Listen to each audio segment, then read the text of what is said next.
কীর্তনের পর্ব শেষ হলে আমরা কিন্তু যার যার মতো কাজে আবার ব্যস্ত হয়ে যাব, তাই না?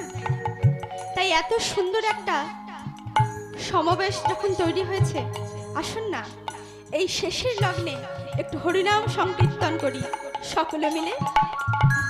হরে কৃষ্ণ হরে কৃষ্ণ কৃষ্ণ কৃষ্ণ হরে হরে, হরে রাম রাম রাম হরে হরে।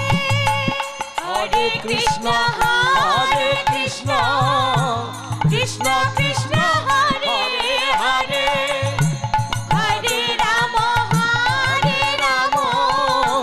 রাম রাম হরে হরে। হরে কৃষ্ণ কৃষ্ণ কৃষ্ণ হরে হরে, হরে রাম রাম রাম হরে হরে। হরে কৃষ্ণ কৃষ্ণ কৃষ্ণ কৃষ্ণ হরে হরে, হরে রাম রাম রাম হরে হরে। হরে কৃষ্ণ কৃষ্ণ কৃষ্ণ